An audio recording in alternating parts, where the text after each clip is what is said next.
Well, Hugh, here we are again. I don't tell you what we're doing until we're doing it. I often don't know myself until very shortly before we come on here. We are flying without a net. Last time we were here on Leadership Uncertain, we were talking about leading through pain. Hmm. And today I thought, well, let's continue on a similar theme, and let's talk about leading through anger. Hmm. And so before you get your reflections on that, this is Leadership Uncertain, where we are talking about adventures in confusion, power, love, and dignity. And I imagine we could touch on all of the four of those components, talking about leading through anger. I don't know if you would agree with me. I certainly seem to think and find for myself anger is. It's a part of the human condition. It's one of the things we're wired for.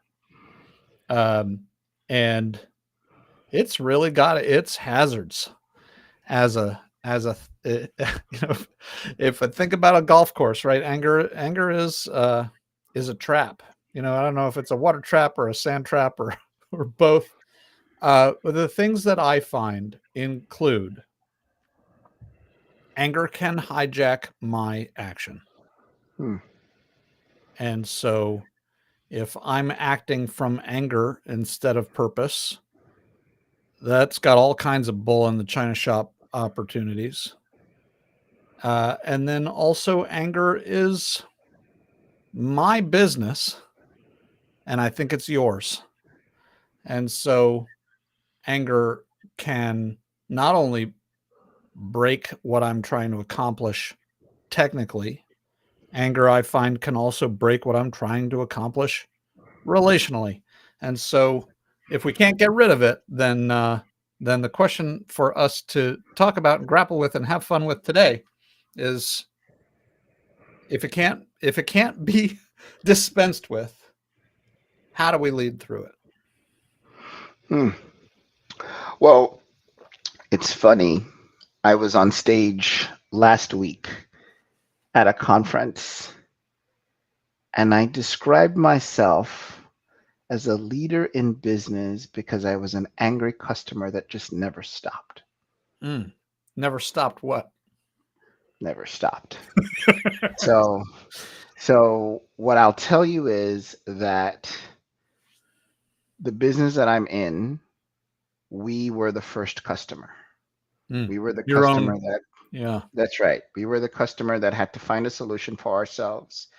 And after having been told that nobody needed what we had to sell, we went about finding other people who were just as enraged as we were that we would be told Mm. that something could not be given to us or we couldn't have what we wanted. And as a result, the the disgust, the frustration drove us to become a household name in being able to defiantly create solutions around detail in migrating data where the pervasive culture was that you didn't need it or the provider that was supporting you couldn't give it to you as a customer. So if if I oversimplify that Mm. horribly, one Sure. of the things that I hear in what you're saying is that one tactic, principle, strategy for leading through anger is to use that anger as a signal for where do you go next. So I will go so far as to say, huh, there is nothing that is given in the human condition that isn't somehow useful. Right. And there is a limited use for anger, just like there is a limited use for pepper spray, right? The idea is that if you can capitalize and recognize that the gift of anger is able to gird you with advantage, with potential righteousness, and you can use that in the service of good. And Mm, what does that mean? Because mm. there is nothing like righteous anger that becomes abusive and that takes us away from ultimately that which we're trying to achieve. What I'm talking about is using anger as an inspiration and then putting it down, because all it gives you is the inspiration for action, and then recognize that which is true. You are whole, you are complete, and you are connected. You cannot act. I'm not going to say you cannot, you can do anything you want. The challenge is that it becomes ever increasingly expensive to act from that place as opposed to acting as a result of an initial inspiration Mm. from that place. Anger, like any other emotion, is just feedback. It's just a feedback. It's your body generating information that lets you know that something is not okay and must change. Yeah, it's Whether a signal, right? it's just a signal, and whether or not it's accurate or not is a completely other story and a completely other conversation for another day. However, if you have the beauty of energy in your body and it comes in the form of a signal, I say find ways to make it serve the Mm. greatest number of people in the greatest way possible that allows you to preserve your humanity. Yeah. Because then your anger can be transmuted for something that serves more than yourself. And so if I understood your story correctly, there was something that you needed to be different in the world. Mm-hmm. There was nobody out there offering that transformation. And so Correct. you decided to build it on your own behalf. Yes. And then further to what you just said of make that impulse serve as many as people as possible. You are now offering that solution that Mm-hmm. served you Yes. initially. You're offering that solution to everybody else. And when we market and when we are in sales calls, I'll say welcome to the revolution. Welcome to the revolution, because I don't care if you buy from me. You and I are resonating on the idea that we want what we want and we will have no one else tell us what we shall have. And that space, that spirit of congruence, where you are now able to tap into the motivations of someone Mm, else, the frustrations of someone else. I mean, again, use the power for good. I mean, we've lots of historical context for people who resonate with anger and use it to tear, to hurt, to inflict damage, to inflict revenge. I mean, all of this is leading through anger, right? The idea that somehow there is an enemy and we must destroy that enemy mm, by dehumanizing them. We take on the approach that there is an enemy and that enemy gets to appreciate their own humanity and our own. This is, I think, how you can lead responsibly with the inspiration of mm. anger Yeah. without necessarily having it conflate itself with your becoming what we know as evil. Your story is not entirely dissimilar from mine. Your company's origin story and mine have got a lot in common. Where Sure. I was pretty darn angry about the how much adversarial and combative attitude and action there was in my workplace, and that had been true across the majority of the places that I have worked. Is that there was not a culture of collaboration and not this sense that you've just talked about of there is value even in the contrast. And so I decided to see what I could do to not only get myself out of that circumstance, because I didn't want my daughter, who at the time was but an embryo, I Sure. didn't want her to see me coming home angry and enervated from doing work that I loved in a job that I hated. Right. And then also I wanted the prevailing work culture to be different for her. And in the interim, I get to make work a different experience for everybody that we touch. So I really appreciate your take here that hadn't occurred to me before this conversation exactly of turning anger or really using anger as grist for the mill in Well, service of others.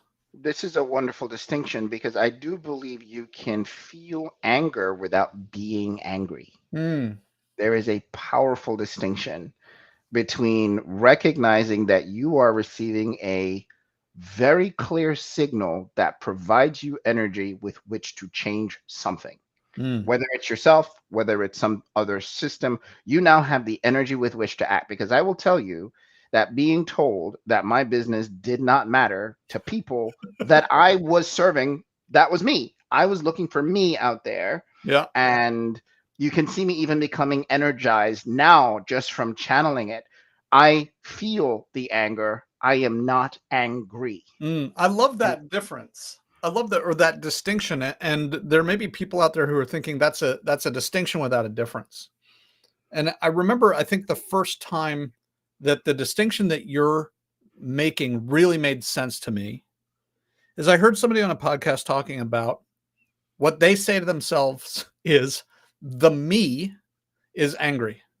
mm, Uh, it is it is it that phrase, the me is angry, and what you are suggesting, I can feel the anger without being angry, suggests that we can adopt a posture of yes, self-observation rather than self-identification.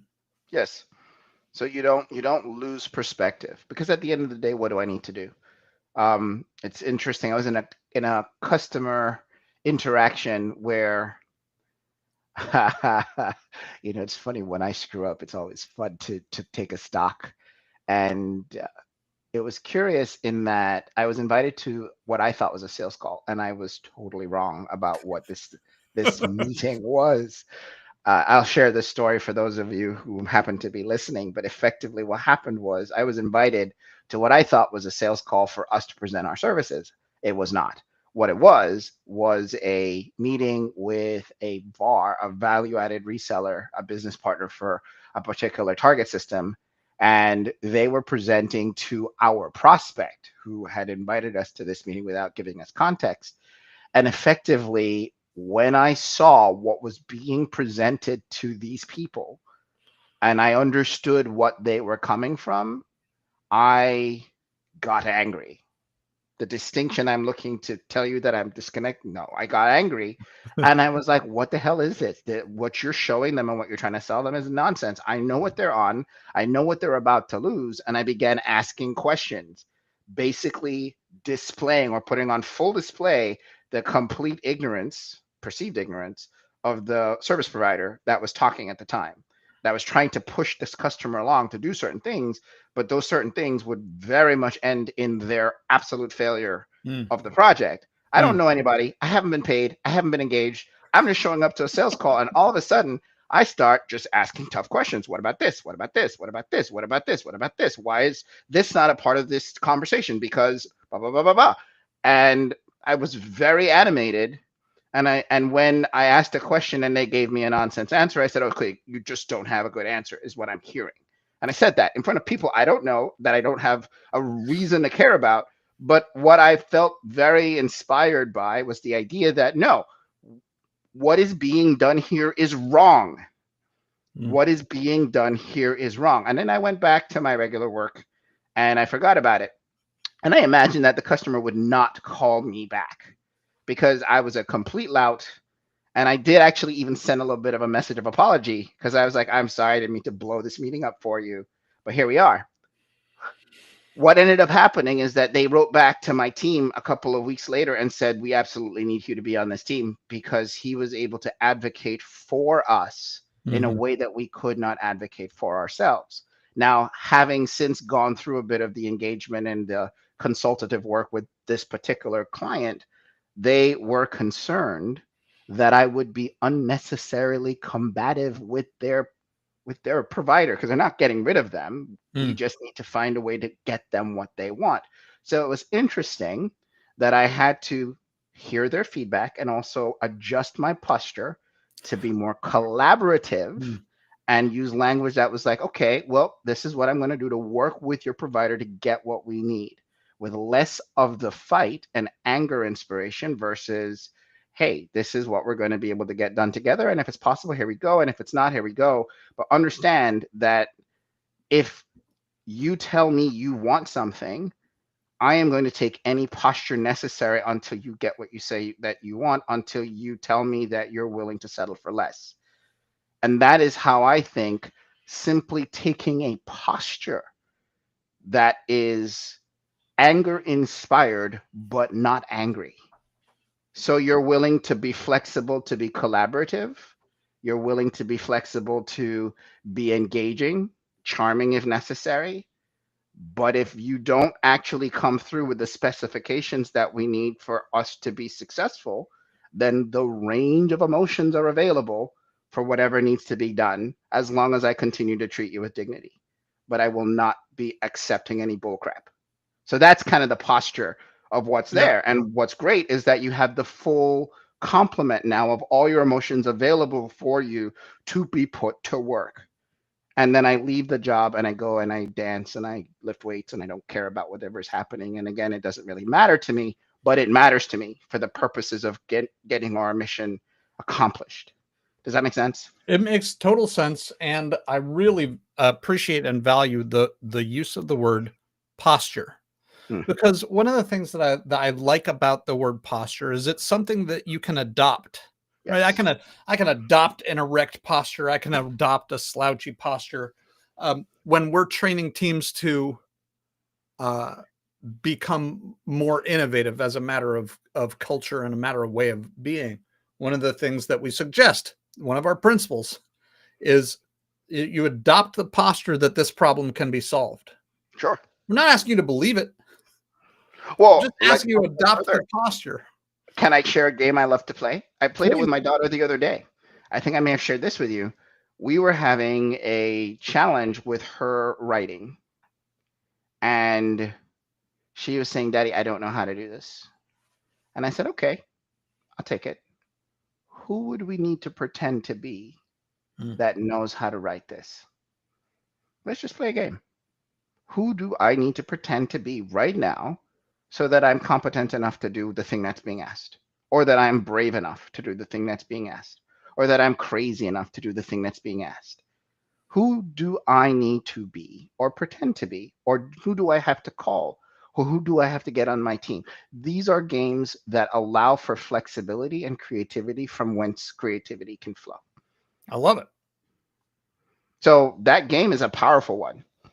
And very much. it is all you say the word posture.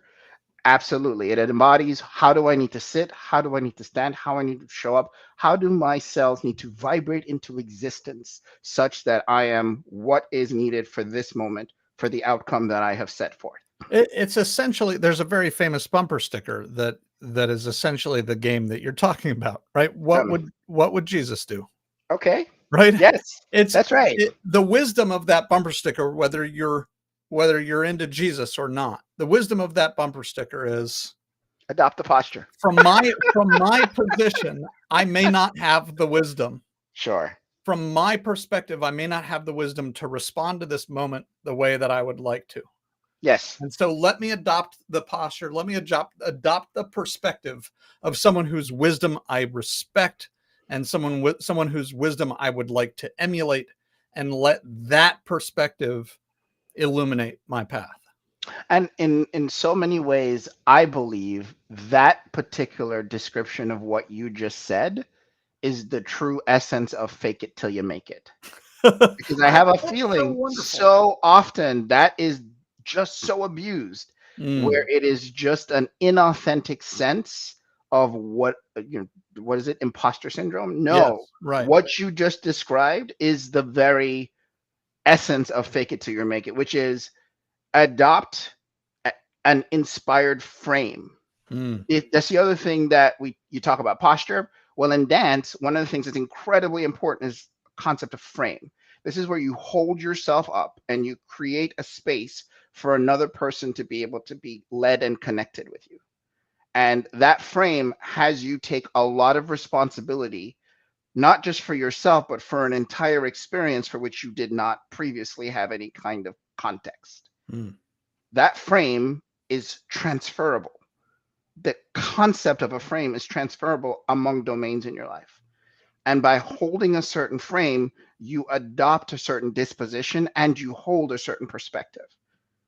I posit to you that that perspective is far more flexible than we realize. And we can be competent and capable by holding that frame and getting others who are good at certain things to come and play with us from a vision that's created from whence we take a frame.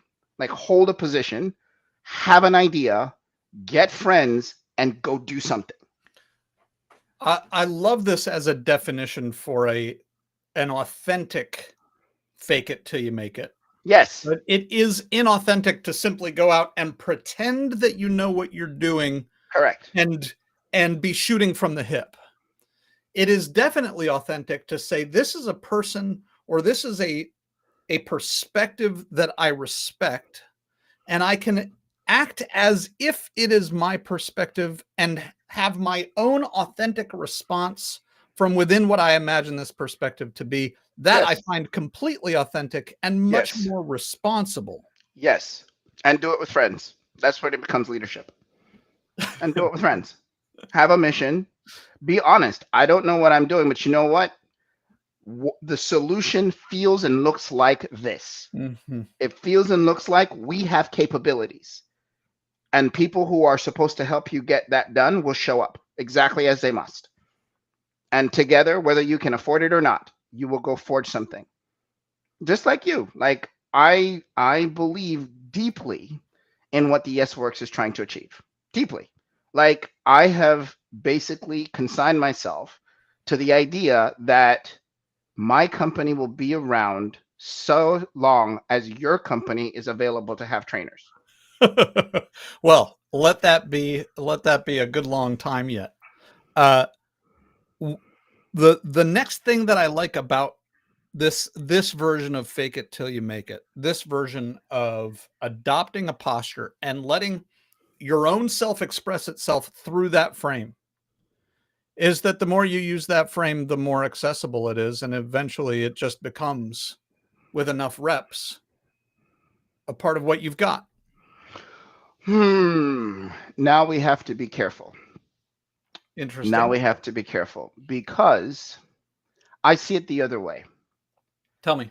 I see that there is, you're not wrong in what you're saying. I'm not saying you're wrong. There's just a distinction I want to make carefully. And that is if we are specifically talking about anger, anger is a wick. It's a wick to dynamite. And you only use it so many times before it stops being effective. So, what I was trying to get at was the idea or the distinction that we have an authentic self that we're in. And as we practice these postures, it's not that the posture itself is what is attractive or even accretive. It's that we are always in a voyage back to our most authentic self. So I know for me, my personal journey is I'm always trying to find integrity. And what that means for me is I want to be the same guy wherever you meet me.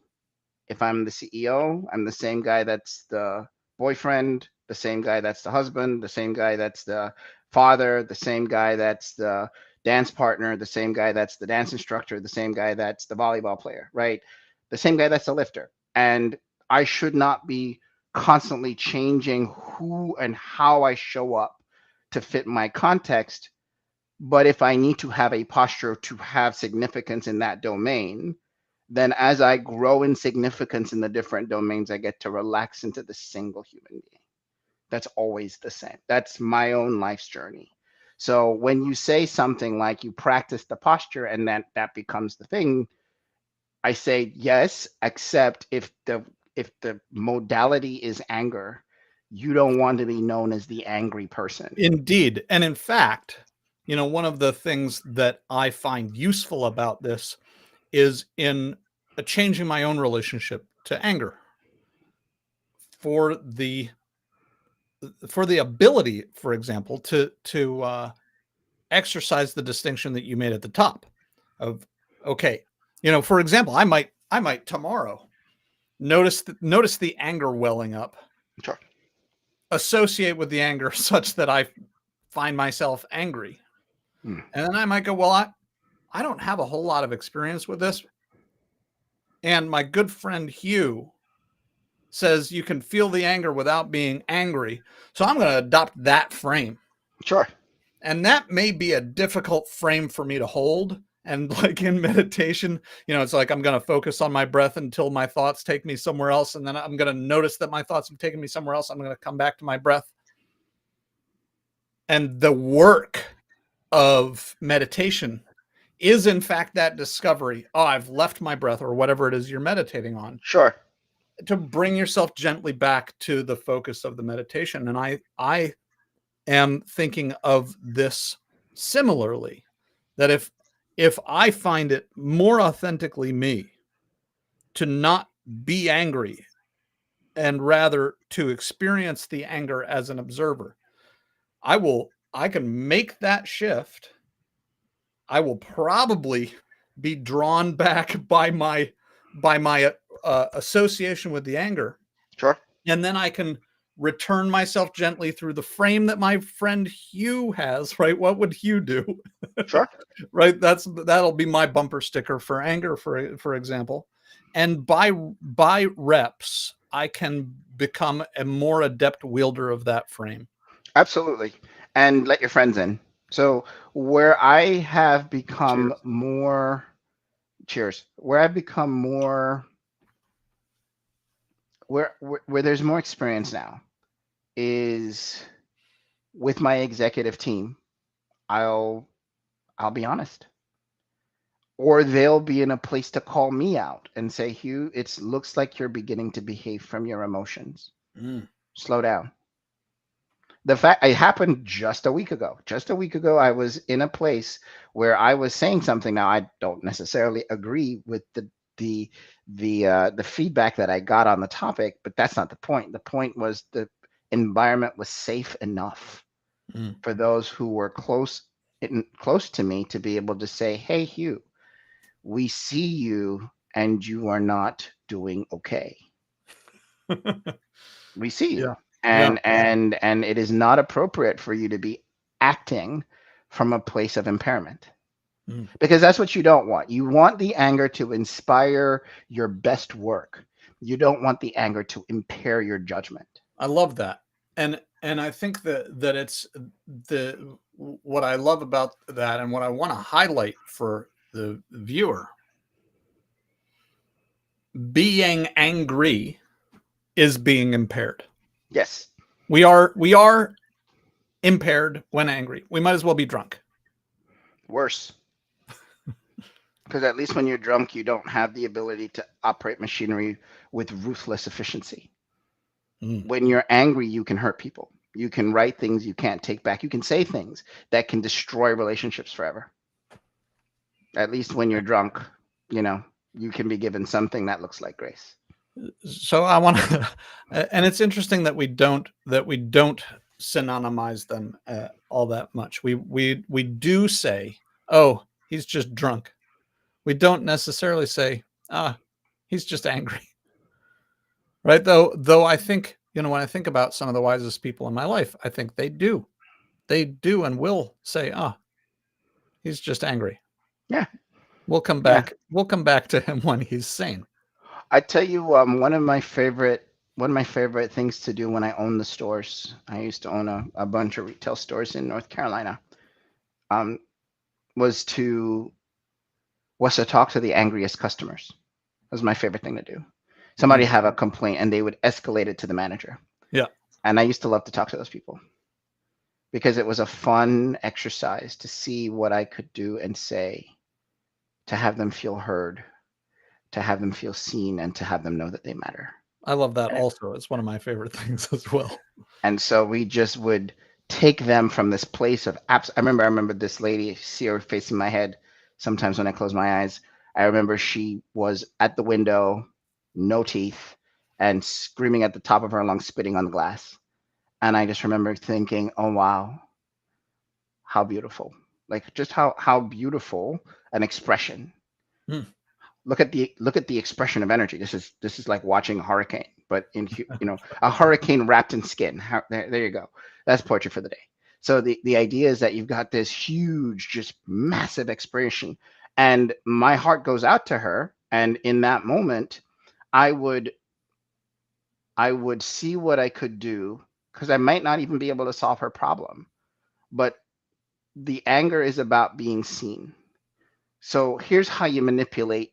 Well, I have to be careful how I say this. Here's how you manage the posture of anger is recognizing that in order to be angry, you need to stifle the ability to be seen, heard, or know that you matter. That's a Hmm. huge part of how anger kind of works its way through our body and how it works in other people.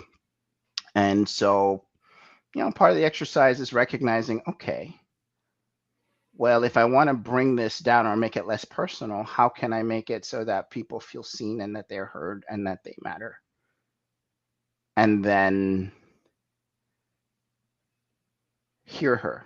So when she talks, don't interrupt. Acknowledge what she has to say. I don't have to agree with her, but I have an opportunity to have myself repeat what I heard and have her confirm that she was heard.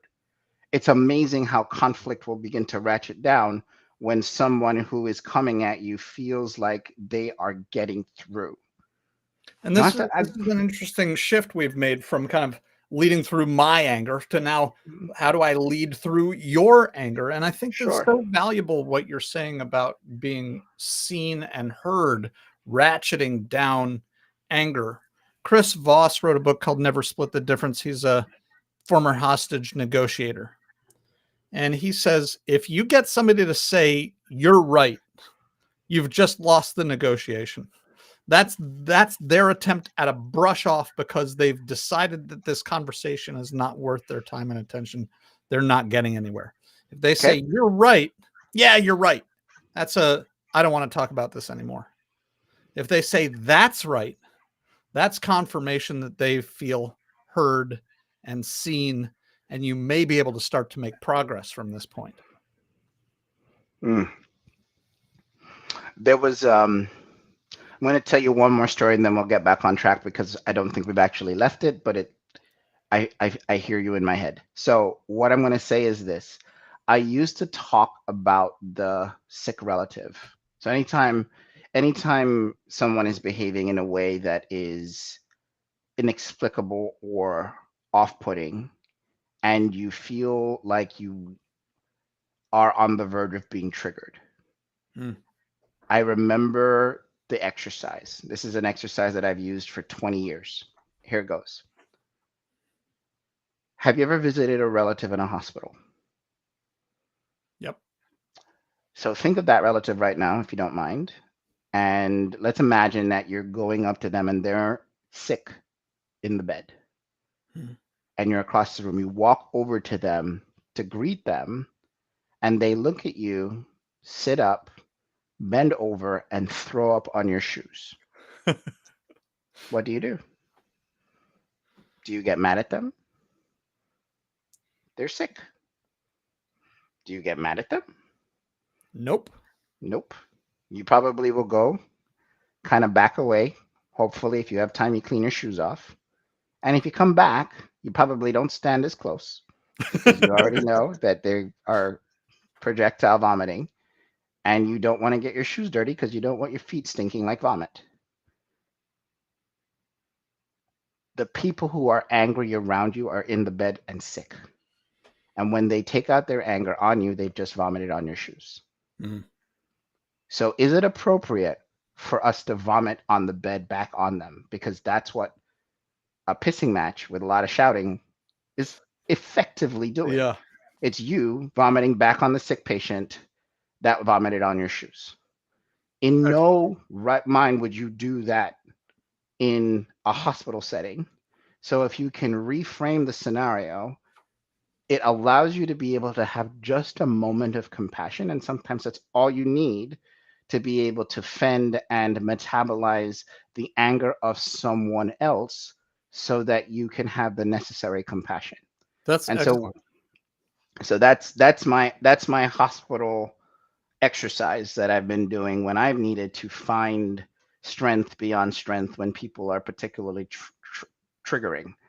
Well, and it resonates with one of the things that's been valuable for me, both to reframe my own anger as Mm, something that uh, has less control over me, and mhm. also to reframe other people's anger so that it feels like less of a threat to me, which is uh, the understanding that anger is an expression of fear.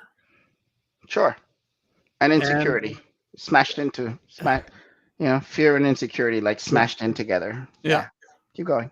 Um, and similarly, if somebody has vomited on my shoes, am I going to want to vomit back on them? That just doesn't sound like a valuable thing to do.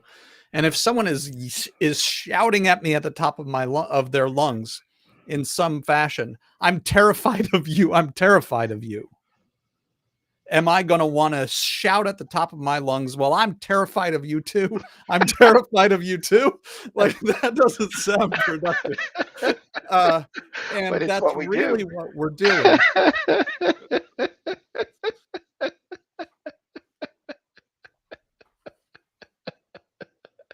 Oh, I can see that in my mind's eye. But it is, I mean, it's absurd, but it's how this is how lizard brains work, right? Yeah. That's the translation, that's the translation of what happens when we get caught up in our fury. Well, and so what I guess I want to make as the one of the overarching points is that the emotional palette is a useful one. Mm, It is not that anger is to be avoided because that's trite. That's not that takes I think about people who do pull-ups a lot. A lot of folks I notice at the gym will do pull-ups with their hands like this and their hands like this. So they'll have the bar in underneath their fingers. And what a lot of times folks don't realize is if you grip the bar, you have almost 25% more strength available to you because you've engaged all of these muscles. mm, This in my life is anger and all the other emotions. So if you want to mm, do and give yourself the full palette of existence, anger plays a role. Anger provides the seeds for passion.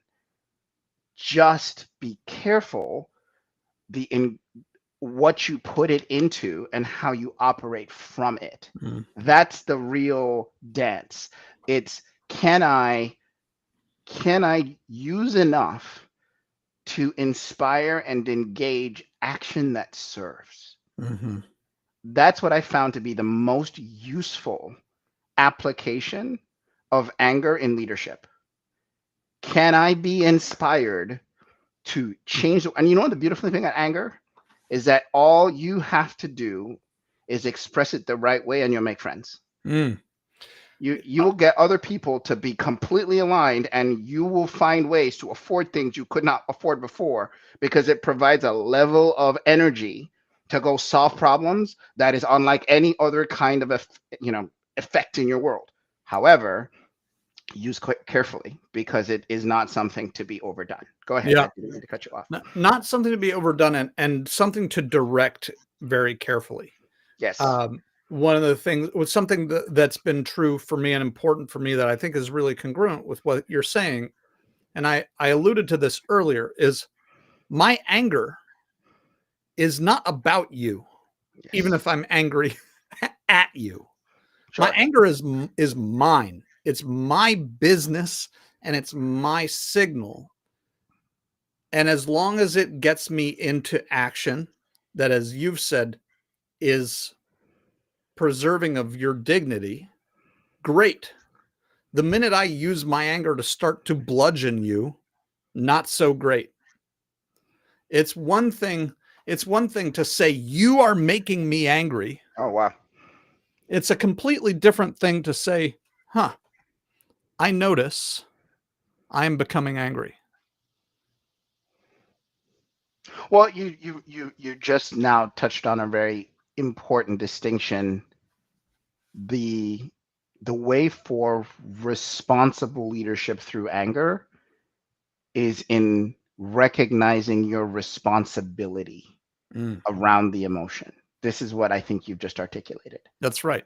I don't know that I've ever thought about it clearly enough to recognize that element. And yes, it's now that we've said it, it makes perfect sense simply because look, if I recognize that I am at cause for the experiences that I'm having and I take responsibility for the emotions that I am emitting and I recognize, you know what?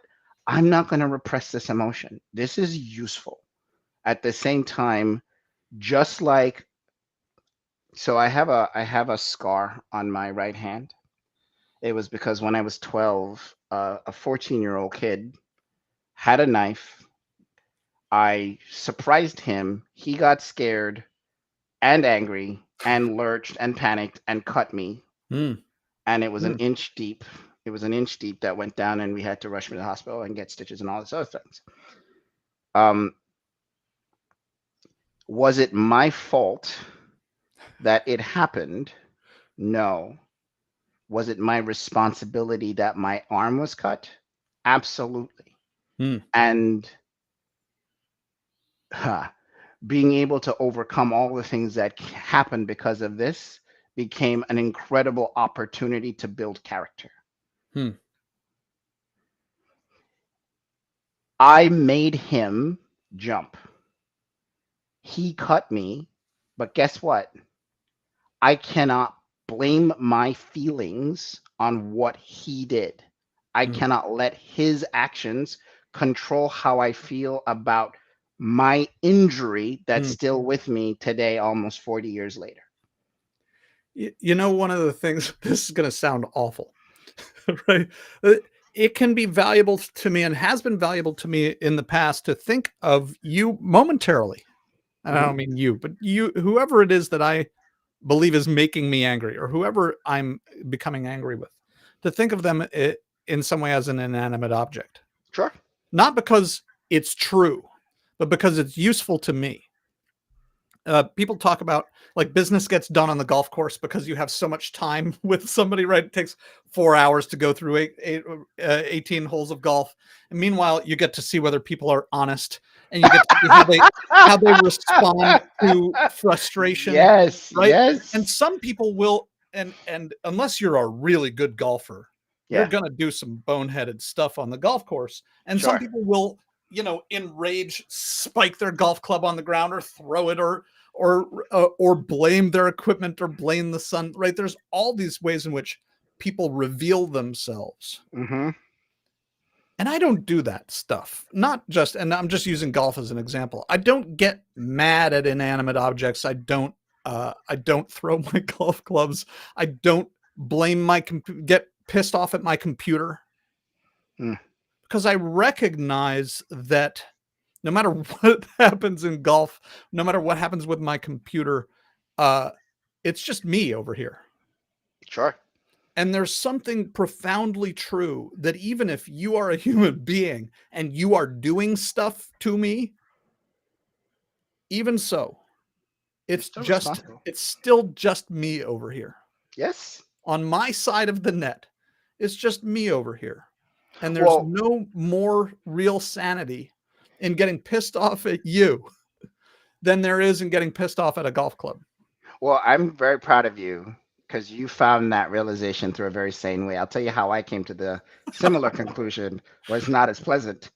Um, I stopped, gave up on the idea that there was any fairness referee, whether in Mm, business.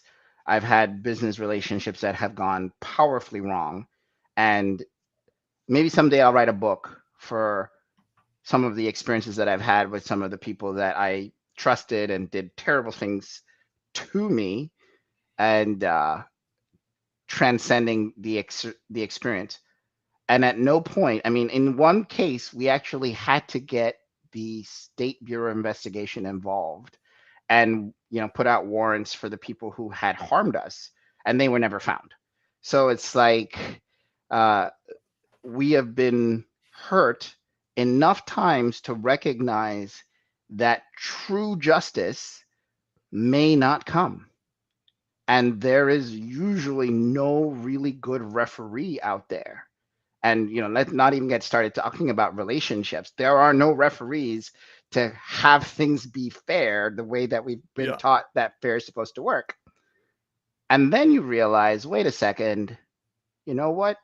If I adopt a frame that says everything that is happening is for my education, Mm.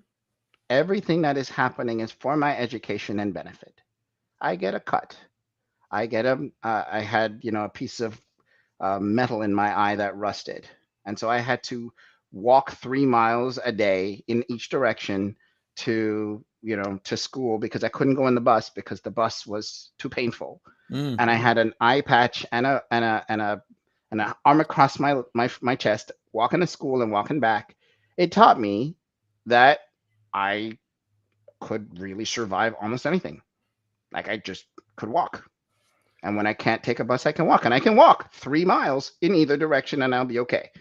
And and if you know that all of the struggle and the strife and the pain and all of that is available to you to teach you, then a fun interaction with someone who happens to be angry is another experience to learn from if you can hold that frame. And isn't that the challenge? Yeah. And so Yes. I guess the other part of it is, not beating yourself up when you can't hold that frame, because you make one problem into two when you tell yourself, well, I should be able to do this and I should be beyond this anger, and you're not. And now you get to feel it and then you get to put it down. I did And make indeed I am not. Lest it come across that I am claiming to be impervious. then I the am not. universe says, oh, you think you're cool? Let me Yeah, show you a challenge. that's right. Get out of this one, jerk. Yeah. Jerk face. Yeah, I got Yeah. you. Um, one last thing that, at least for me, Hmm. that I want to speak before we run out of time. I think as leaders, we often follow the examples we've received, and most of us have been led one way or another, one time or another, whether by parents, by teachers, by bosses, by people who indulged in their fury because they thought it was a useful tool. Sure. We've learned to express our fury as an instrument of war, one way Okay. and another. Or we've learned to, and both can be true at once, we've learned to suppress and ignore it and simply set it aside. And there is great power, I find, in simply naming the fact of its existing. Ah, I notice that I am getting angry, and or I notice that the me is angry, or I notice anger rising in me. Any of those things, there are studies that show that the parts of your brain that light up in rage cool immediately. They begin to cool when we name it for ourselves, and often my naming it for you can help to cool your anger centers. I know when my wife says something like, seems like you're angry with a question mark, it immediately puts me into that observer's frame with her Mm. where I go, oh, is the me angry? How about that? And the temperature starts to drop without necessarily changing my dedication, my motivation, my insistence that something change. I Okay. simply become somebody who's back in the driver's seat. Okay. I will. I'm going to make a comment that takes us in a slightly more nuanced place. Don't resist what you have to say. I'm going to give you more options. Are you okay with that? So here's where my mind went as you said that. And I said, yes. And by the way, in a staff meeting today, somebody said, but, and then they corrected themselves and they said, and they looked up to the ceiling and they said, sorry, Aaron. And I thought it was hilarious. That So is it's funny. hilarious. All right. That's So fun. anyway, here's what I was going to say to you. I'll tell you one of the most useful places I've found over the last couple decades where anger can be very useful is to have the whole posture of righteous indignation, righteous indignation. That's what I'm looking for. Yeah. And this is where I will say to someone who is there to help me, customer service rep, we need to use emotion to get them to escalate my case. Because if I'm too passive, I won't get stuff done. Mm. If I'm too angry, they will resist me and block me because they'll take offense. So here's how it's normally positioned. And it's strategic at this point because, again, it's a posture and a frame, and we have an objective. And we have the benefit of an emotion and usually the motivation of some kind of situation that is time sensitive. All of that is true. It doesn't make it inauthentic. It just puts us in a place where we know what's happening and we are not absorbed by the anger. We are just simply feeling it and operating with it, but not by it. There's a difference. Mm-hmm. So righteous indignation looks like this. Look, I understand that this is not your fault. I need your help. This is happening. This is happening now, and there's urgency involved. How can you help me achieve this objective? Because I would be ever so grateful if you could help this pain go away. That's the format. Awesome. And so that is a nuanced combination of everything you just said, where we're not and in trying no to way. take it down Yes. a notch, because taking it down a notch is not appropriate for the moment. We'd take it down a notch when I've gotten to talk to the supervisor and I can explain to them what needs to happen next. However, while we are here, we are going to be angry and inspire empathy from someone else authentically without dehumanizing them and making my situation their fault. And that's strategic use of righteous indignation, which is anger in leadership. Exactly what we've been talking about this whole time in a personal sense. Then you can scale it. Right And on. So that was and my thought that I wanted to nobody's share going with you. to watch that dialogue and say, "Oh, Hugh's just lost it." Right? Nobody's going to Right. say he's lost his top or he's blown his top. You are animated Yes. by the conviction that this is not acceptable. Yes. Right? 100% congruent with, "Oh, I'm angry," and letting the anger drain out of the control centers of your brain Sure. so that you can simply focus on, Let's "I'm shoulder to shoulder. convicted." Let's get this thing done together. Yes. Help me solve this problem, please. But Right I'm not on. angry at you. This is not your fault. I'm not coming at you with this. It's you now with an opportunity to take me, and with your power, we can solve this together. And that's my hope. You can even go so far as to say, and I think you may recognize this from the training that we did with your team, where we're talking about how to bring resistant and reluctant clients along. I am committed to getting this done. I would love to get it done with you. Will you help? Or Wow. are you an obstacle? Oh, damn. I like it.